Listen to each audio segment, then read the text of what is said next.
Genocídio Movimento, estreia nacional aqui na Bahia, aqui integrantes, pessoas importantes do movimento negro da Bahia. Bom, a importância de falar e de repetir este assunto nos dias de hoje, eu vou começar com a mulher, Andréa Beatriz. É um filme que tem como objetivo discutir desde como o nosso corpo, enquanto território africano, ele é violado, ele é brutalizado, e como que a gente fundamentalmente se organiza e enfrenta todo esse ódio. E as chacinas, toda a violência, o sistema de justiça criminal, eles são parte de toda essa violência e toda essa brutalidade contra o povo negro.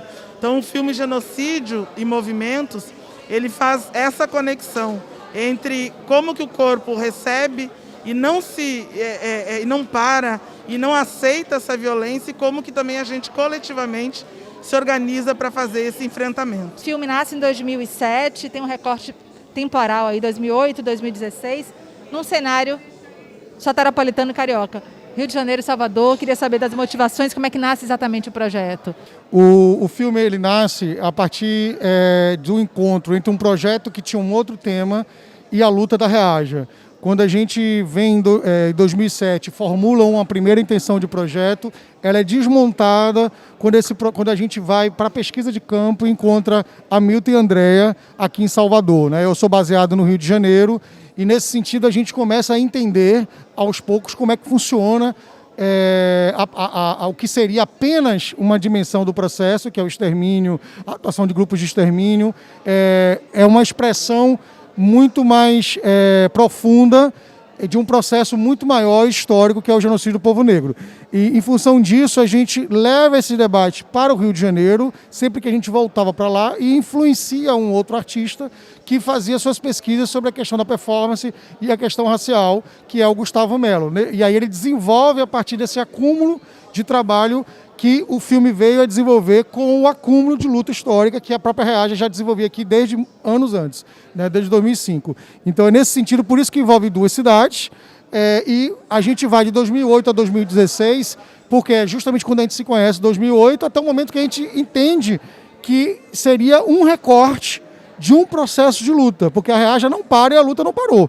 A Reaja continua elaborando, continua propondo estratégias de luta e de enfrentamento, mas o filme, para ele se constituir como uma obra artística que tivesse em si uma narrativa que atingisse o seu público, a gente teve que fazer esse recorte, que foi em 2016, né, que foram 8 anos depois. Quais são os momentos que vocês elegem? Quais são as pessoas? Eu sei que tem pesquisas, tem relatos de pessoas que viveram situações de violência e de genocídio. Queria saber como é que vocês elegem essas pessoas que participam do filme. Foi muito difícil fazer uma espécie de seleção do que é que deveria, em termos de situações reais do que aconteceu. Foi muito difícil fazer uma escolha, né? Quer dizer, na medida em que cada caso desse ele é emblemático e ele revela que cada caso desse se desdobra por todo o país. A gente trabalha com uma perspectiva, que é a perspectiva do genocídio. Tem uma frase nossa da Reaja que é o seguinte: quando a polícia chega para matar, nós estamos praticamente mortos. Porque nós não estamos falando apenas da letalidade policial, nós não estamos falando apenas da bala, a gente está falando de todo um contexto de exclusão nossa de aspectos que são simples para qualquer ser humano. Nós não temos acesso a isso porque nós não somos considerados humanos. A nossa humanidade ela não é reconhecida como plena. E esse filme é mais um elemento, mais uma arma para discutir e debater a nossa humanidade. Nós fazemos um filme para nós mesmos, para o nosso povo. Se outras pessoas querem assistir, se outras pessoas querem ver esse filme, é importante que elas vejam, mas nós estamos querendo fazer um levante, levantar a nossa própria cabeça, dizer ao nosso povo o que é que ele pode fazer, entendeu? Hoje, 5 anos depois, os gritos e protestos seguem os mesmos, se atualizaram, pioraram. Como é que você faz a avaliação de conjuntura hoje, quando a gente pensa no nosso povo preto, especialmente no contexto de pandemia, Andréa?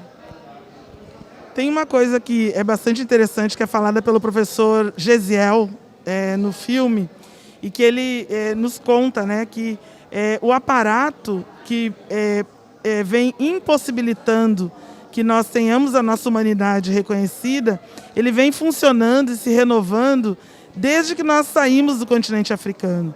Então, a Reaja, inclusive, ela nasce dizendo que é contra o racismo, o sexismo e todas as formas de brutalidade contra o povo negro, para além da conjuntura.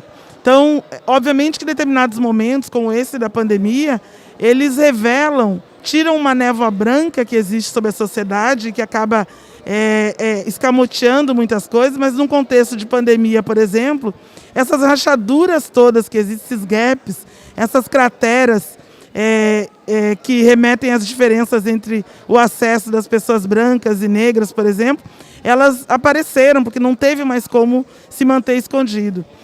O que nós identificamos é que 5, 6 anos depois de finalizar esse processo, não mudou nada. Não houve uma melhora, não houve avanço. Houve, na verdade, mais uma acomodação, a gente considera dessa maneira. Mas a gente tem uma briga que ela é muito grande. A gente está num contexto inacabável de guerra racial.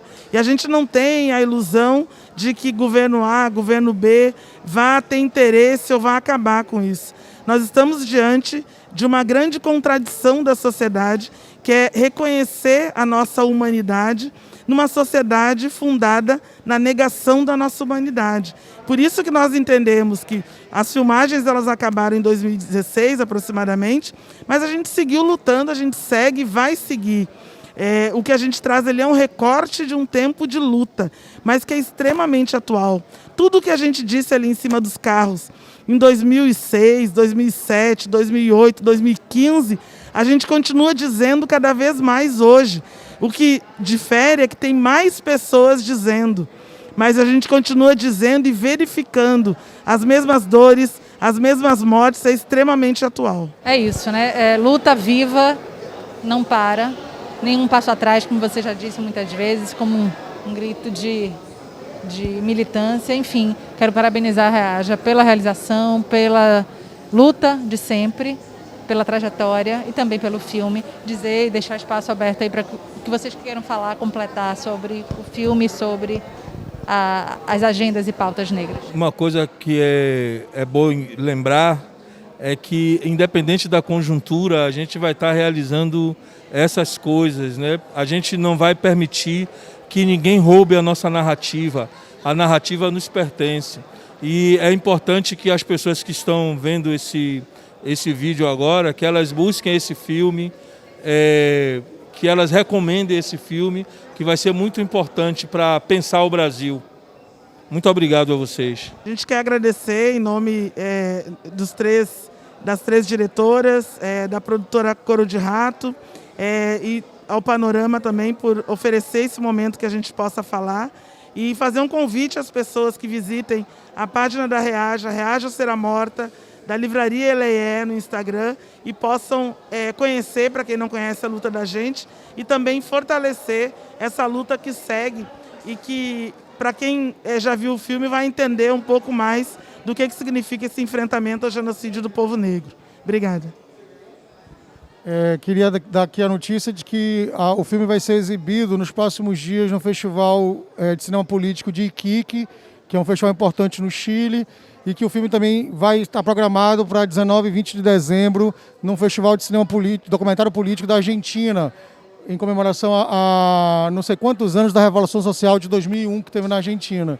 Esse filme também vai ser colocado debaixo do braço da Reaja, que tem uma turnê sendo construída para o ano que vem, de exibição, debate e ampliação das questões do filme. E curtam, divulguem, compartilhem as notícias que vão sair em torno desse filme nas redes da Reaja e nas redes da Coro de Rato.